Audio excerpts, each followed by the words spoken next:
பெரிய சிந்தனையாளரு, பேப்பரும் பேனாவும். பேனா வேற உலக்க மாதிரி. கதை எழுதிக்கிட்டு இருக்கேன். நல்ல மூட்ல கதை எழுதும் போது இங்கு தீர்ந்து போனா கற்பனை தடப்பட்டுடும். அதுக்குத்தான் இந்த பேனா. அரை பாட்டில் போட்டிருக்கேன் இங்கு. என்ன சிரிப்பு? நீ காலேஜ் ப்ரொஃபசரு, சம்பாதிக்கிறதுனால என்ன அடிக்கடி அடிக்கிற. நானும் சம்பாதிக்க ஆரம்பிச்சேன்னா உன்னை அடிக்கலாம் திட்டலாம் பாரு. எந்த மாதிரி கதை எழுத போறீங்க? காக்காயும் வடையும், நரியும் திராட்சையும், சுண்டலியும் சிங்கமும், இந்த மாதிரி கதை தானே? நான் என்ன பாப்பா மலர் அம்புலி மாமா படிக்கிறவனா? வயசு என்னவோ கூடதா, ஆனா அறிவு பாப்பா மலர் படிக்கிற மாதிரி. நம்ம நாட்டுல பெரிய பெரிய அறிஞர்கள், எழுத்தாளர்கள் எல்லாம் முதல்ல குழந்தையா பிறந்தவங்க தான். அப்புறம் தான் வளர்ந்து எல்லாரும் கதை எழுதிருக்காங்க. நான் கூட டில்லிக்கு போய் அங்க கதை எழுதி அங்கேயே அவார்டு வாங்குறேன் பார். போங்க போங்க, டெல்லி வரையிலும் போங்க. உள்ளூர்ல கருவாடு கூட வாங்க முடியாது. என்ன சொன்ன? கருவாடுனா அவ்வளவு கேவலமா? நம்ம நாட்டுல செத்து போனதுக்கு அப்புறம் நல்ல பேர் எடுக்கிறது கருவாடு ஒண்ணுதான், வேற எவனும் கிடையாது. பொம்பளைங்க அத தினம் நல்ல கருவாடு நல்ல கருவாடுன்னு சொல்றாங்க. இதெல்லாம் உனக்கு புரியாது. நான் சம்பாதிச்சு காமிக்கிறேன். நீ இங்க இருந்து கிளம்பு. மூட் அவுட் பண்ணாத போ. Sir, post parcel. அம்மா, திருப்பூர்ல இருந்து நம்ம சொந்தக்காரங்க பனியன் கிணின்னு அமைச்சிருப்பாங்கன்னு நினைக்கிறேன். திருப்பூர்ல நமக்கு எது சொந்தக்காரங்க? இது எங்கேயோ போக வேண்டியது. தப்பான அட்ரஸ் வந்துருச்சா என்னமோ? கரெக்டான அட்ரஸ் தான் வந்திருக்கு. இது திருப்பூர் பணியன் இல்ல, உங்க புருஷன் எழுதின கதைங்க எல்லா பத்திரிகை ஆபீஸ்ல இருந்து திருப்பி அனுப்பிச்சிருக்காங்க. கதை எழுதுற மூஞ்சி முறக்கட்டி. நான் அப்பவே சொன்னேன் இந்த வெட்டி வேலையெல்லாம் வேணான்னு. கதை எழுதுறாராம் கதை. கொஞ்சம் கூட ரசிப்பில்லாதவனுங்க. இந்த கதைய மாணவர்கள் படிச்சிருந்தா எவ்வளவு முன்னேற்றம் கிடைச்சிருக்கும். அரசியல்வாதிகள் படிச்சிருந்தா எவ்வளவு திருப்பம் கிடைச்சிருக்கும்.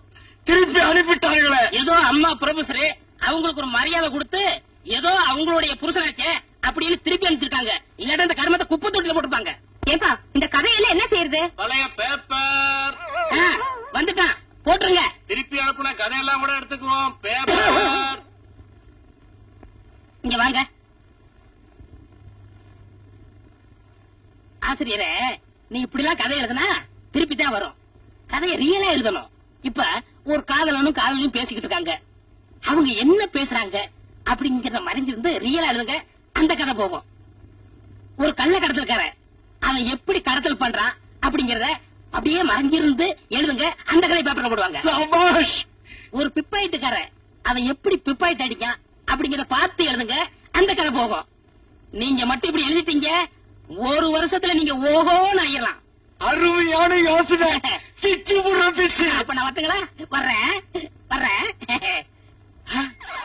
அருமையான காதலர்கள் காதல் மேட்ரு பேசுறாங்க. அப்படியே கவர் பண்ணுவோம். அங்க போய் ஒரு அருமையான காட்டேஜ் புக் பண்ணி.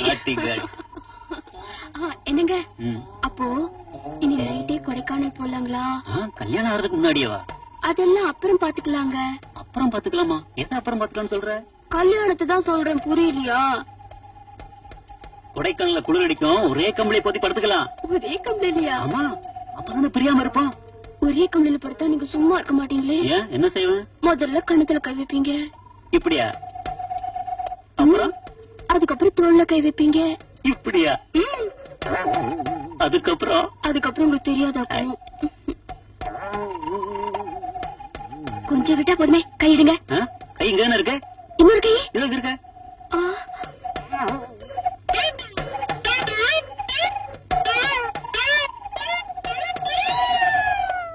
உங்க கை என் தொடமேல பட்ட மாதிரி ஒரு நினைப்பு.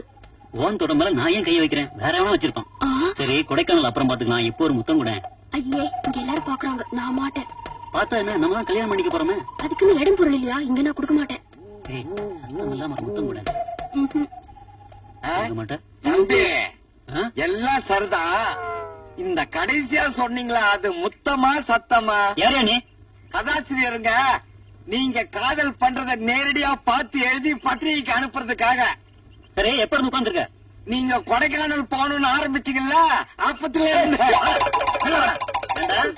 நாங்க பேசினதெல்லாம் கேட்டு கதை எழுதி புஸ்தகமா போறாங்க.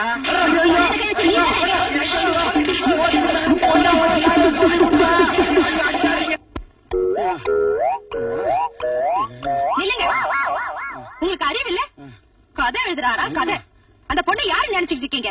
எங்க காலேஜ் ஸ்டூடெண்ட், அவ அவளை கட்டிக்க போறவ. காதல் கதை எழுதுற மூஞ்சியை பாரு. அந்த பொண்ணு என் ஸ்டூடெண்டா இருந்ததுனால இதோட தப்பிச்சீங்க. இல்லன்னா அடிச்சே கொண்டு இருப்பாங்க. இனிமே அந்த மாதிரி பண்ணுனீங்க, நானே என் கையால நிறுத்துங்க. கொண்டாடி போய் புருஷன் எடுத்து நிற்கலாமா? தப்பு இல்ல, ஏதோ தெரியாம நடந்து போச்சே, மன்னிச்சிருங்க. இவர் வந்ததுனால தப்பிச்சீங்க. பெட்ரூம் வாங்க, கவனிச்சுக்கிறேன். வாங்க. என்ன சார் ஆச்சு? இதுதான் ஆச்சு. என்ன? நீ காதல் ஜோடியை போய் நேரா பார்த்து எழுத சொன்னியா? 2 லவர்ஸ் பேசிக்கிட்டு இருந்தாங்க. நைசா கிட்ட போய் அந்த பையன் பேசுறதெல்லாம் முதல்ல எழுதுன, அப்புறம் அந்த பொண்ணு பேசுறதெல்லாம் எழுதுன. கடைசியில அவங்க ஏதோ குசு குசுன்னாங்க. அது கொஞ்சம் டவுட் வந்து, ஏங்க நீங்க கடைசியா சொன்னது முத்தமா சத்தமான்னு கேட்டேன்.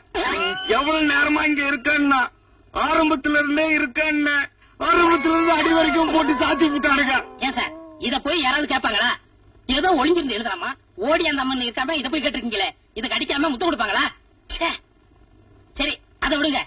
அடுத்து கள்ள கடத்தக்காரவங்க, அவங்க எப்படி தங்க கடத்துறாங்க அப்படிங்கிறத ஒளிஞ்சிருந்து எழுதுங்க. கள்ள கடத்தல், அதுல முத்தமா சத்தமானு கேட்க வேண்டியது இல்லையா? இதுல கரெக்ட் பண்ணிடலாம். போஸ்ட்மேன், நீங்க சொல்றதெல்லாம் டேஞ்சராவே இருக்குதா? என்ன கள்ள கடத்தல் கதை தானே எழுதி சொன்னேன், அதுல என்ன டேஞ்சரு? நீங்க சொன்ன மாதிரியே கள்ளக்கடத்தல்காரங்களை தேடி கண்டுபிடிச்சு மறைஞ்சிருந்து எழுதிக்கிட்டே இருந்தேன். அவங்க என்ன பாத்துட்டாங்க. எங்க கிட்ட வந்து மறைஞ்சிருந்து எழுதுறியே, நீ சிஐடியா போலீஸான்னு கேட்டாங்க. நான் கதை எழுதுறவன்னு சொன்னேன். சரி, கதை எழுதி என்ன பண்ண போறேன்னு நானுங்க. உண்மை கதைன்னு புத்தகமா வெளியிட போறேன்னு. சரி, அதுல நாங்கெல்லாம் வருவோமான்னு கேட்டானுங்க. சத்தியமா வருவீங்கன்னு. உடனே 4 சாத்து உள்ள போட்டு அடிச்சுட்டானுங்க. ராத்திரியோட ராத்திரியா மாறு வேஷம் போட்டு தப்பிச்சு வந்தேன். யோ, இதெல்லாம் போய் அவங்கள்ட்ட சொல்லலாமா? நாளைக்கு அவங்கள பிடிச்சிட மாட்டாங்க.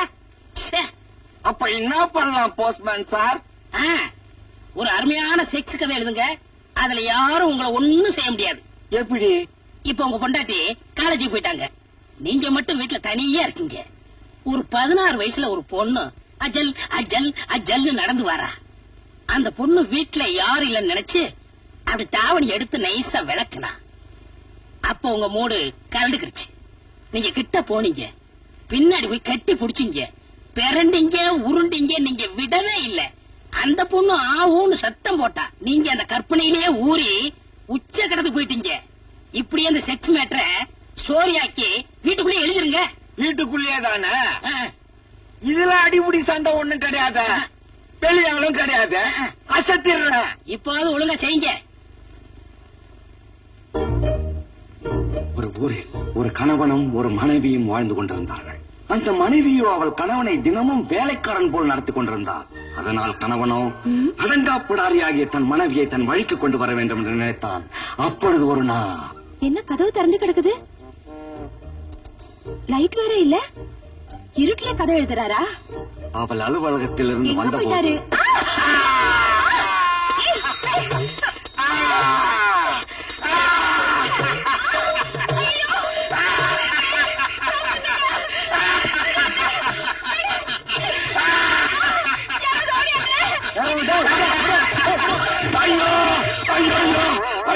புருஷ முண்டாட்டி தானா இப்படி ஊரே கூடி பாக்குற அளவுக்கு இப்படி நடந்துக்கிறது? கரு இருக்கா? அந்த போஸ்ட்மேன் அடிப்பையன் வந்தாமா, ராப்பிங் கதை எழுது, அதுதான் மார்க்கெட்டுக்கு நல்லா இருக்குன்னாமா. நான் அந்த மூடுலயே இருந்தேனா, எப்ப இருட்டுச்சு எப்ப நீ வந்தனே எனக்கு தெரியலம்மா.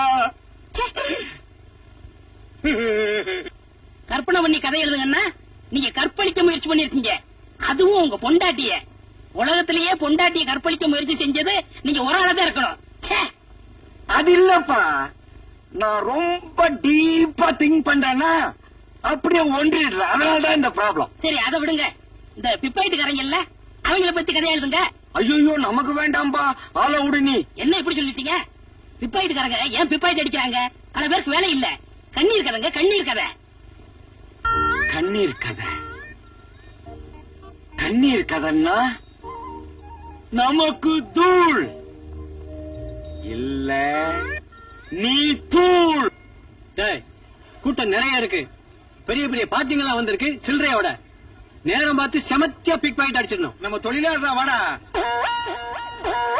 பிக் பாக்கெட் கோஷ்டி இவங்கதானா? இவங்களை ஃபாலோ பண்ணி இவங்க வாழ்க்கை வரலாற்றை எழுதிட வேண்டியதுதான்.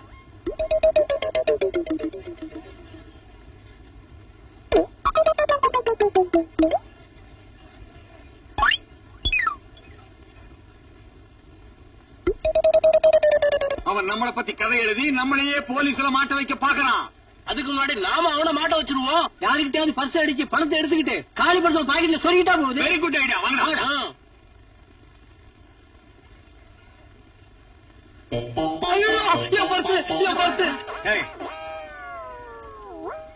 இந்த காலி பர்ஸ் அவன் பாக்கெட்ல வச்சிரு. அட என்ன இப்படி இடிக்கிறீங்க? ஐயோ என் பர்ஸ காணுமே, என் பர்ஸ காணுமே சார், என் பர்ஸ காணும் சார். எங்கயா பர்ஸ் பறி கொடுத்த? இங்கதான் சார். இவ்வளவு போலீஸ் பாதுகாப்பு இருக்கு, எவன் அடிச்சிருப்பான்? சார் சார், அங்க ஒருத்த நிக்கிறானே, எங்கெங்க கூட்டம் இருக்கோ அங்கெல்லாம் நிக்கிறான், ஒரு மாதிரியா பாக்குறான். ஒருவேளை அவனா இருக்குமோ? யார் யாரு தெரியல. டேய், என்ன ரொம்ப நேரமா இந்த பக்கம் சுத்திக்கிட்டு இருக்க? அது ஒண்ணு இல்ல சார், பிக் பாக்கெட் குறிப்பே எடுக்கலாம்னு எடுத்துக்கிட்டு இருக்கேன். பிக் பாக்கெட்டா? சார் என் பர்ஸ் தான் சார், அதே பர்ஸ் தான் சார். என்னையா எம்டியா இருக்கு? உள்ள பணம் வச்சிருந்தேன் சார், 500 ரூபாய் பணம் வச்சிருந்தேன் சார். இது ஏன் பர்ஸ் இல்ல சார், யாரோ போட்டாங்க சார். ஏன் பர்ஸ் இது சார். இதா என் பணம் தான் சார், அதே பணம் தான் சார், அதே நோட்டு தான் சார். அவன் போய் சொல்றான் சார், அது ஏன் பணம் சார். அடுத்தவன் பர்ஸ் அடிச்சுட்டு அவன் பணத்தை உன் பாக்கெட்ல வச்சுட்டு உன் பணம் நான் சொந்த கொண்டாடுற சார். நீங்க புரியாம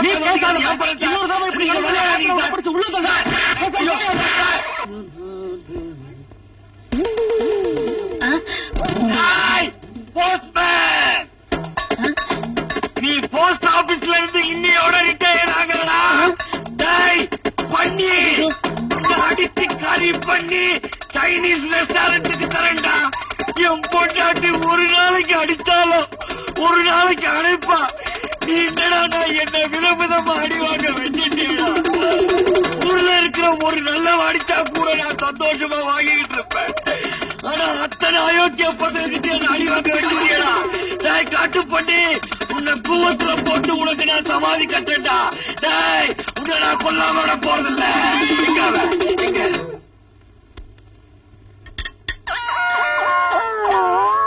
உள்ளத்தான் போயிருப்பான்.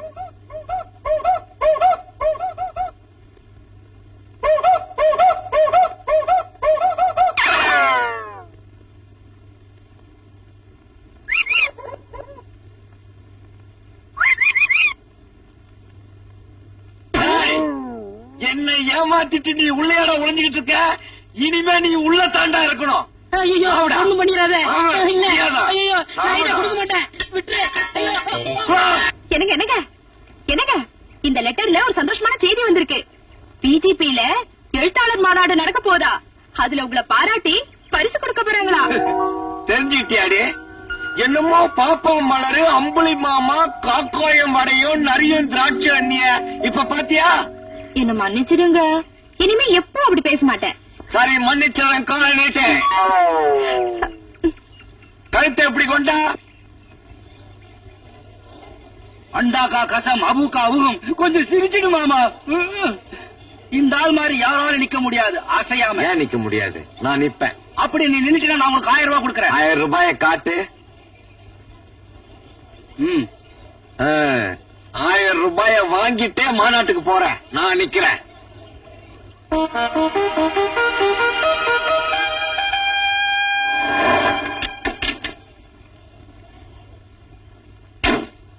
கமலா, பிஜிபிக்கே ஃபேமஸ். ஒரு ஆள் அசையாம சில மாதிரி நிப்பாரு, அந்த ஆளை வேடிக்கை பார்த்துட்டு போலாம். வாங்க. என்ன செஞ்சாலும் அசையவே மாட்டாருடி. கொஞ்சம் சிரிங்களேன், நான் உங்களே கட்டிக்கிறேன். நான் ப்ராமிஸ் பண்றேன் மாமா. சிரிங்க மாமா. ஐ லவ் யூ மாமா. சிரிங்க மாமா. ஓடி அந்த பக்கம். நீங்களா? இதான் மகாநாட்டுக்கு வர லட்சணமா? தினமும் பிஜேபிக்கு வந்து இப்படித்தான் நிக்கிறீங்களா? இனிமே வீட்டு பக்கமே வராதீங்க, என் கூட பேசாதீங்க, உங்க வைஃப்னு சொல்லிக்காதீங்க. எனக்கு எவ்வளவு அவமானமா போச்சு. அம்மா லட்சுமி, உனக்கு அவமானமா போச்சு, எனக்கு 1000 ரூபாய் போச்சுமா. அம்மாடி.